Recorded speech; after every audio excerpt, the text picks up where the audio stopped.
ఇసుక breaking news. Formula E car race కేసులో ED దూకుడు పెంచింది. ఏసీబీ నుంచి వివరాలు తీసుకున్న ఈడీ కేటీఆర్ కు IAS Arvind Kumar, HMDA chief engineer B L N రెడ్డిలకు నోటీసులు ఇచ్చింది. తొలి రోజు హెచ్ఎండిఏ మాజీ చీఫ్ బిఎల్ఎన్ రెడ్డిని ప్రశ్నిస్తున్నారు. రేపు అరవింద్ కుమార్, ఈ నెల 7న కేటీఆర్ ను ఈడీ అధికారులు విచారించనున్నారు. హెచ్ఎండిఏ నిధులను విదేశీ కంపెనీలకు బదిలీ, ఫెమా చట్టం ఉల్లంఘనపై విచారించనున్నారు ఈడీ అధికారులు. దీనికి సంబంధించి మరిన్ని డీటెయిల్స్ మా కరెస్పాండెంట్ రవిచంద్ర ఈడీ కార్యాలయం నుంచి లైవ్ ద్వారా అందిస్తారు. రవిచంద్ర, ఈ విచారణకు సంబంధించిన డీటెయిల్స్ ఏంటి? సునీత, అయితే ఈ పార్టీకే ఈడీ కార్యాలయానికి హెచ్ఎండిఏ చీఫ్, మాజీ చీఫ్ ఇంజనీర్ అయిన బిఎల్ఎన్ రెడ్డి, లక్ష్మీ నరసింహారెడ్డి ఈ పార్టీకి రావాల్సి ఉండే ఇప్పటి వరకైతే రాలేదు.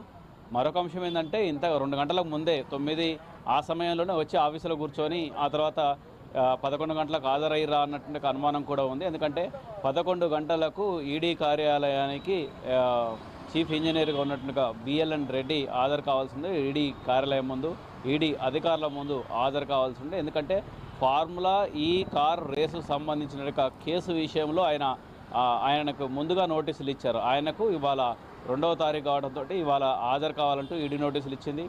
రేపు 3వ తారీఖు నాడు అరవింద్ కుమార్, ఐఏఎస్ ఆఫీసర్ అరవింద్ కుమార్, ఈయన గతంలో మున్సిపల్ శాఖలో చీఫ్ సెక్రటరీగా పనిచేశారు. కేటీఆర్ ఆ టైంలో మంత్రిగా ఉన్నారు, మున్సిపల్ శాఖ మంత్రిగా ఉన్నారు. అందుకే ఈ కేసు విషయంలో కేటీఆర్, ఐఏఎస్ ఆఫీసర్ అరవింద్ కుమార్, దాంతోపాటు అప్పట్లో హెచ్ఎండిఏ చీఫ్ ఇంజనీర్గా ఉన్నట్టుగా బిఎల్ఎన్ రెడ్డి, వీళ్ళకు ముగ్గురికి నోటీసులు ఇచ్చారు. అయితే కేటీఆర్ 7వ తేదీన హాజరు కావాల్సి ఉంది. ఇవాళ బిఎల్ఎన్ రెడ్డి, రేపు వచ్చేసి అరవింద్ కుమార్ హాజరు కావాలి.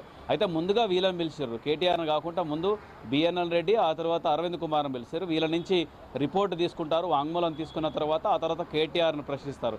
ఎందుకంటే వీళ్ళు 55 కోట్ల అంశం ఒక దేశానికి, ముఖ్యంగా తెలంగాణ ప్రభుత్వానికి సంబంధించిన నిధులు మళ్ళాయి. ఒక ఈవెంట్కి సంబంధించి, ఫార్ములా ఈ కార్ సంబంధించిన ఈవెంట్కు సంబంధించి 55 కోట్లు విదేశీ కంపెనీ, బ్రిటన్ కంపెనీకి బదలాయిస్తేందుకు వీళ్ళకు ఏం రైట్ ఉంది? హెచ్ఎండిఏ చీఫ్ ఇంజనీర్కు మాత్రం కావచ్చు, లేదంటే మున్సిపల్ శాఖ చీఫ్ సెక్రటరీకి కావచ్చు, వీళ్ళకు అన్నట్టుగా అధికారులు ఏంటి ఆ కోణంలో విచారణ చేపడతారు. ఎందుకంటే బిజినెస్ రూల్ కూడా, సెక్రటరియట్ బిజినెస్ రూల్స్ కూడా ఉల్లంఘించారని చెప్పుకోవచ్చు. అంతేకాకుండా క్యాబినెట్ నిర్ణయం తీసుకోవాలి. క్యాబినెట్ నిర్ణయం తీసుకున్న తర్వాతనే ఇంత భారీ మొత్తంలో బదిలీ చేయాల్సి ఉంటుంది. ఒక విదేశీ సంస్థకు 8 కోట్ల కంటే ఎక్కువగా బదిలీ చేస్తే మాత్రం ఖచ్చితంగా క్యాబినెట్ అప్రూవ్ ఉండాలి. సెక్రటరియట్ బిజినెస్ రూల్స్ కూడా ఉల్లంఘించారు. వీళ్ళు ఎందుకు ఈ నిర్ణయం తీసుకోవాల్సి వచ్చింది అనే కోణంలో ఇవాళ బిఎల్ఎన్ రెడ్డిని ప్రశ్నిస్తారు, రేపు అరవింద్ కుమార్ని ప్రశ్నిస్తారు. వీళ్ళు ఇచ్చేటట్టుగా వాంగ్మూలం బట్టి కేటీఆర్ను ప్రశ్నిస్తారు. ఎందుకంటే కేటీఆర్ ఆదేశాల మేరకే మేము ఈ విధంగా నిధులు బదిలీ చేశాము అని చెప్తారా, లేకపోతే అప్పుడున్నట్టు సమయంలో ఆ నిర్ణయం తీసుకున్నారని చెప్తారా? ఎందుకంటే ఒక కేసు, ఒక ఫార్ములా ఈ కార్ రేస్ సంబంధించి ఒక ఈవెంట్, అది ఒక స్పోర్ట్స్ సంబంధించిన ఒక చిన్న ఈవెంట్కి ఇంత డబ్బులు ఈ విధంగా, అంతేకాకుండా 600 కోట్ల ఇందులో మార్పిడి జరిగాయి. 600 కోట్లకు సంబంధించిన నిధులు దుర్వినియోగం జరిగింది. ఆ కోణంలో 600 కోట్లకు సంబంధించి ఉంది. కాకపోతే ప్రస్తుతానికి వరకు 55 కోట్లు విదేశీ కంపెనీకి నిధులు మళ్లించారు. వాటికి సంబంధించి ఫెమా చట్టం, మనీ లాండరింగ్ చట్టం కావచ్చు, ఈ విధంగా వాటిని ఉల్లంఘించి ఈ విధంగా బదిలీ చేశారు. ఎట్లా బదిలీ చేస్తారో దానికి సంబంధించిన వివరాలను ఇవాళ ఈడీ పూర్తి వివరాలు తీసుకుంటుంది. ఇవాళ బిఎల్ఎన్ రెడ్డి నుంచి రేపు అరవింద్ కుమార్ నుంచి తీసుకుంటారు. అయితే ఇప్పటివరకైతే బిఎల్ఎన్ రెడ్డి ప్రస్తుతం మనకున్నటువంటి సమాచారం వరకైతే ఇప్పటివరకైతే హాజరు కాలేదు. మరి ఇక కొద్దిసేపట్లో వస్తారా, లేదంటే ఏంటి రేపు, లేదంటే అరవింద్ కుమార్ ఈయన కలిసి వస్తారా, ఏ అంశం కూడా తెలియదు. రేపు ఒకవేళ ఇలా బిఎల్ఎన్ రెడ్డి హాజరు కాకపోతే రేపు అరవింద్ కుమార్ హాజరవుతారా లేదా? ఒకవేళ వీళ్ళిద్దరు హాజరు కాకుంటే పరిస్థితి ఏంటి? ఎందుకంటే వీళ్ళ నుంచి రిపోర్ట్ తీసుకున్న తర్వాత కేటీఆర్ని ప్రశ్నించేటువంటి అవకాశాలు ఉన్నాయి. కేటీఆర్ 7వ తేదీన, ఇదే నెలలో 7వ తేదీన రావాల్సి ఉంటుంది. అయితే వీళ్ళ నుంచి ముందుగా వీళ్ళని పిలిచి వీళ్ళ సమాచారం తీసుకుంటున్నారు.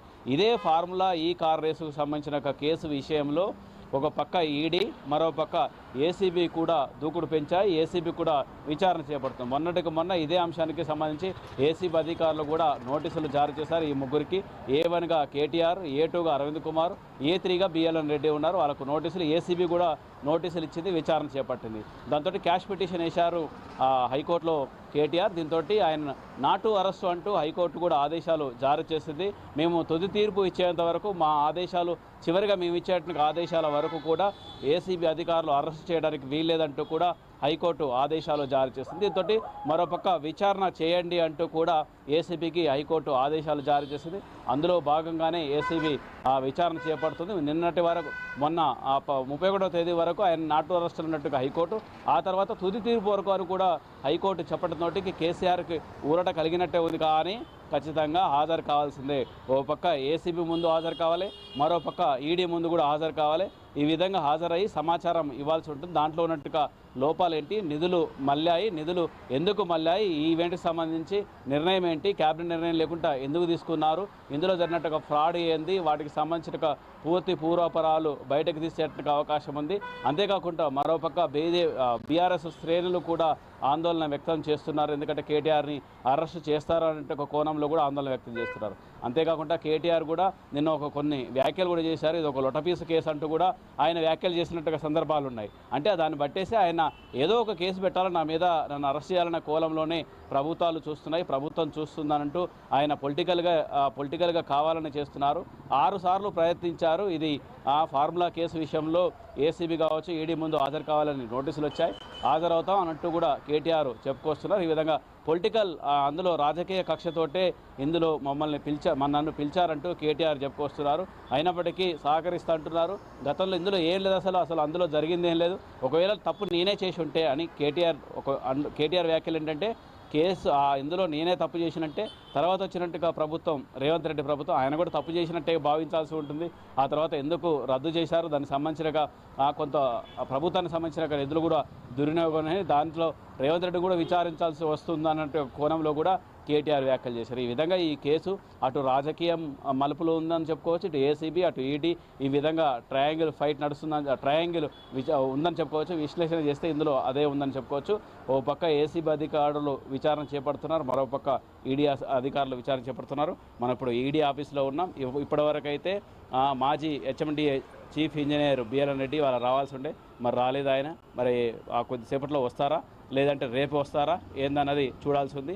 రేపు అరవింద్ కుమార్తో కలిసి వస్తారా, ఒకవేళ ఈయన హాజరు కాకుండా అరవింద్ కుమార్ హాజరవుతారా, ఒకవేళ హాజరైతే అరవింద్ కుమార్ అప్రూవర్గా మారుతారా అంటే ఇందులో ఉన్నట్టు విషయాలన్నీ చెప్పేసేసి ఆ తర్వాత ఆయన బయటకి ఆయన అంటే ఆ విధంగా చెప్పేటువంటి అవకాశాలు ఉన్నాయా లేదా అన్నది కూడా చూడాల్సి ఉంటుంది. Sunitha. Right Ravichandra, thank you. Already కేవీ పడుకున్న